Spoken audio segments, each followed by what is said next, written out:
Chaz. I first met Bill in 1951. First, I want to thank everybody who has made Bill's last few months as comfortable as possible.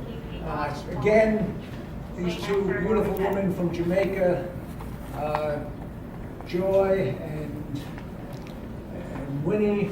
Her real name is Winsome, not Winifred. They were. I don't have to tell some of you that knew Bill that he could possibly be not the easiest patient in the world. And many times they'd come in and Joy would say, "Oh, your brother, he's so stubborn." But then she said, "But then I tell him, I say, chill, Bill." And Bill would chill, and he'd feel better. And so I want to thank you, Winnie and Joy, because for your love and your patience and kindness you showed him, you were able to ease his pain and calm his fears. And the other person I want to thank is from Bill's biological family. That's Bill's favorite Aunt Fran. She's over there.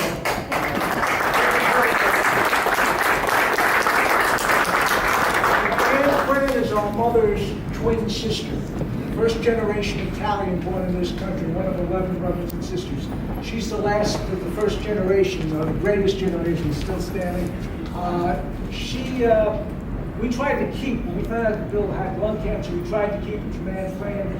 She's going to be 91, she won't be able to handle it. But we were wrong. She was stronger than anyone. And she called, when she found out, she called Bill every day, and Bill really looked forward to and got a lot of comfort from those conversations that he had with you. Also, what you alluded to, Bill was in Presbyterian Hospital. He was convinced he was going to die that day. He calls up Aunt Fran and leaves a message on her answering machine. "Hi, Aunt Fran, it's Bill. I'm probably not going to see you again. I love you." "What are you doing?" She said, "That's the left of the ring." I call up. "He's not going to die today, Aunt Fran." He realized that. And finally, there's too many people to name all at once, but I want to definitely thank. Next, I want to express my gratitude to the people who were responsible for giving my brother the happiest and most fulfilling years of his life. And that would be his family here at the Fortune Society. I think it's very important that God brought Bill to the Fortune Society, an organization that works with disenfranchised, alienated young people. Because my brother knew what it felt like to be disenfranchised and alienated. For a pre-Stonewall gay, coming of age in the early 1960s, in an Irish Catholic family, with a father who was a cop and two uncles who were priests, wasn't easy. Bill found it kind of difficult to relate to his family, and his family, while they loved him dearly, often found it difficult to relate to him. As Bill reached adolescence, he developed a weight problem and he became moody and very, very withdrawn. He had like 98, 99 average, but he belonged to no clubs. He played no sports. And when he got to high school, he felt even less comfortable. He went to Chaminade High School. It's a top Catholic prep school boys on Long Island. Oddly enough, a year ahead of Bill was Bill O'Reilly. And one of the village. See, if only Bill had known that. At Chaminade High School, he was often known to his classmates as Fat Willie, and other words, including one that begins with an F. Because you have to understand, in those days, there were no anti-bullying campaigns. In fact, back then, bullying was seen as kind of a teaching tool, a way to build character and straighten a kid out. In those days, there was no P flag, or gay-straight alliances. In those days, if you were a gay teenager, you didn't worry about who you could or couldn't take to the prom. You worried about how you were going to get home from school alive. There was no Pride Week in June, just 365 days of guilt and shame, and you couldn't talk to anyone about that. You had to keep it to yourself. Another reason I think that God brought Bill to Fortune Society is because Fortune is an organization that deals with rehabilitation. Now, Webster's Dictionary defines rehabilitate as to invest again with dignity, to give a man back the dignity he once had. And that's what my brother felt that Fortune, both its staff and its clients, both current and former, had done for him. And we've heard a lot about all the successes Bill had here at Fortune, but I was here at a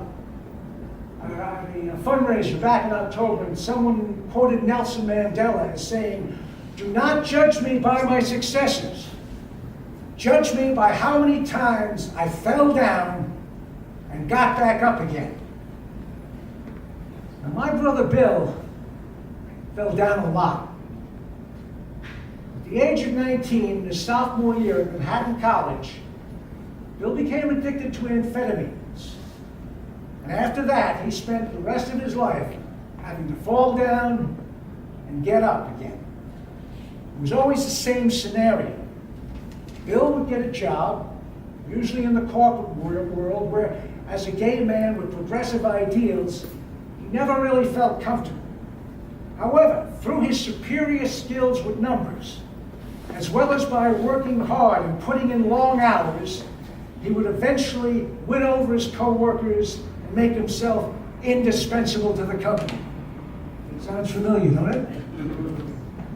Then after about a year, usually during a long holiday weekend, Bill would blow everything on a holiday weekend amphetamine binge and lose his job and his money. After about a week, he'd come out of the binge and he'd get his resume together, borrow money from our mother, which was always a humiliating feeling for him, to buy new clothes, and he'd begin the interview process. Don't worry. You're going to come out all right in the end.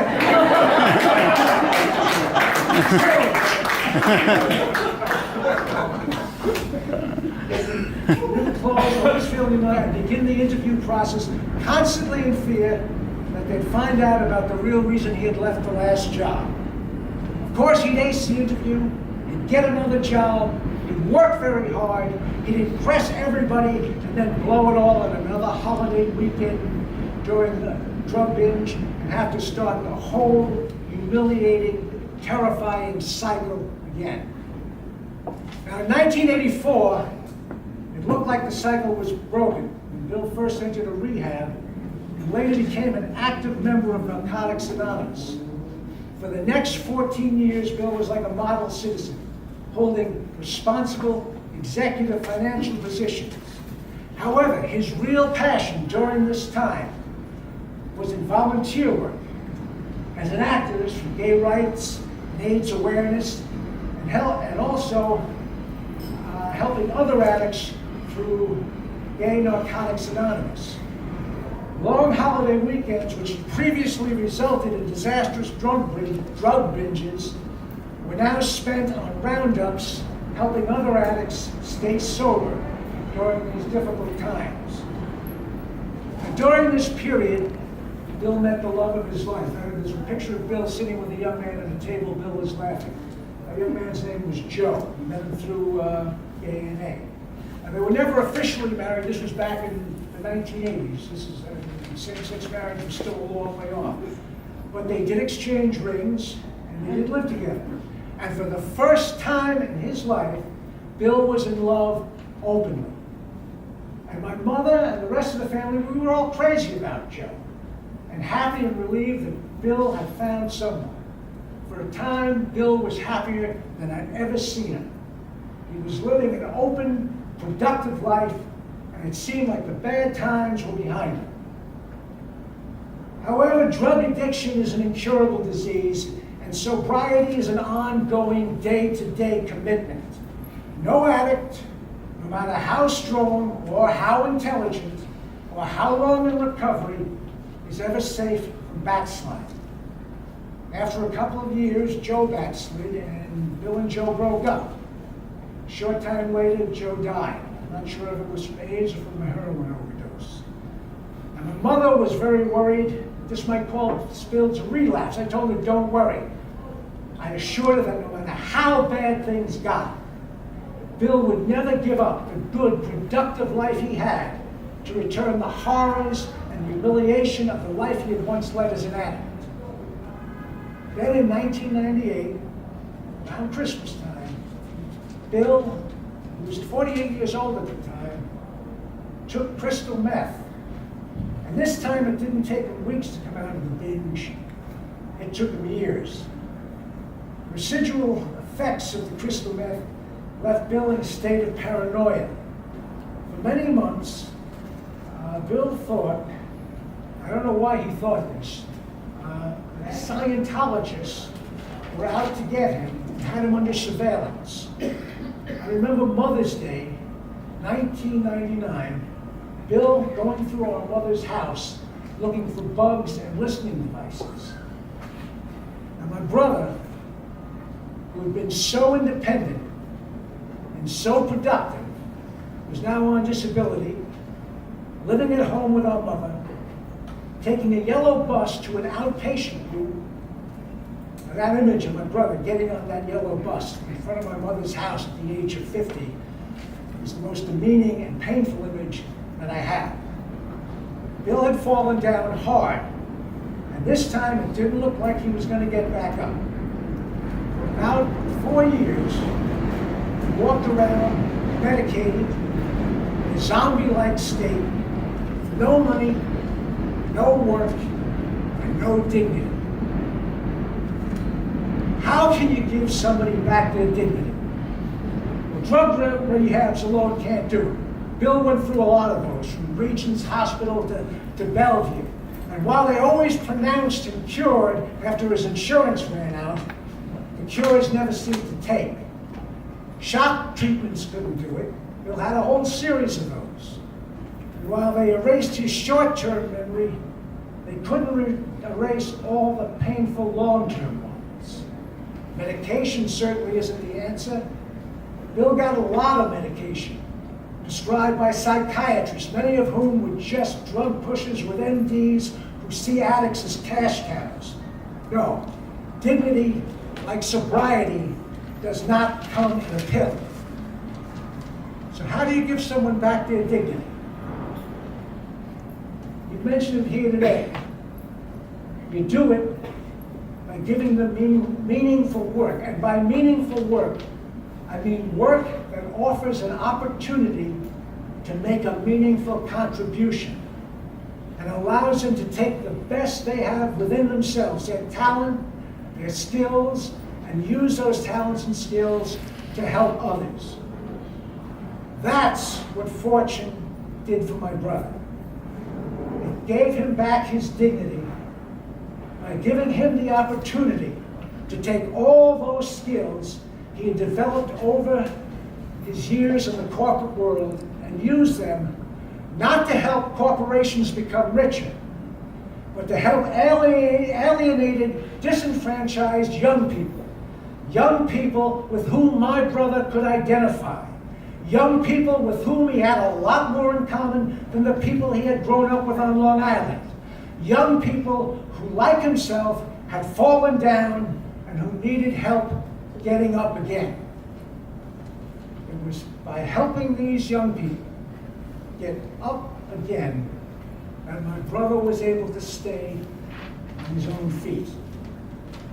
I give full credit for this to my brother's family here at Fortune, both its staff and clients, current and former. Back in April, Fortune dedicated a library and an annual award to Bill. At the ceremony then and at the ceremony today, several of Bill's colleagues have gotten up and cited all the wonderful things he's done for the organization and his clients, through his technical skills and his financial generosity. And I think it's a good thing that you remember this part of Bill's legacy. However, the most impressive part of Bill's legacy, especially for the clients that Fortune was founded to serve, is that no matter how many times he fell down, he always got up again. And if there's a lesson that Bill would want us to learn from his life, especially the kids at Fortune, whom he loved so much and whom he served so well, it's this. When you fall down, and you probably will fall down a lot, you're going to feel guilty and ashamed for screwing up again. And you should feel guilty and ashamed for screwing up again. But don't let your guilt and shame be an excuse to just stay down and die.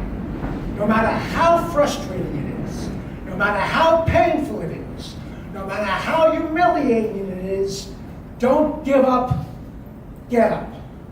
And keep getting up, so that when God comes to bring you home, he'll find you standing on your feet, and like my brother, you'll be able to walk into his loving arms with pride and dignity, and leave behind a whole lot of friends who love you. Thank you.